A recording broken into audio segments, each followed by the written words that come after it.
Welcome everybody. Today you got Mutt and Junkyard. I'm surprised I had Junkyard. And Mutt, I'm surprised I had his helmet. It's been on there for the last 30 some odd years, close to 40 probably. Snaps right into place. Got his dog handling gauntlet. And standard combat boots, knee pads, sidearm. His O-ring seems to be in pretty good shape too, just like yesterday's. He's got the swivel arm battle grip as usual. I don't know if it's got a, may not show on camera. Looks like he's got scars or something underneath his eye there. I don't know if that's just a casting error or if that's supposed to be part of his character. Got him a knife and a pouch on his vest.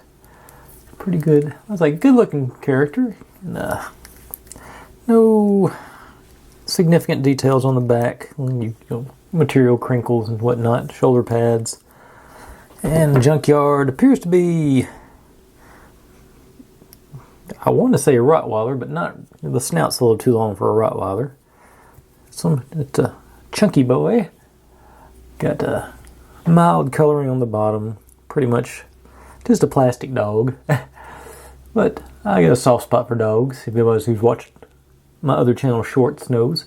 Got a couple of them that live with me. But anyway, that's Mutt and Junkyard. I'm sure he'll stand up too, because I said that O-ring was, I thought it was in pretty good shape. If I can get him to balance. Yeah.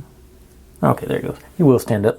But anyways, thanks for watching everybody. If you're digging what I'm doing, make sure and subscribe. Plenty more to go where this came from, and I'll see you next time.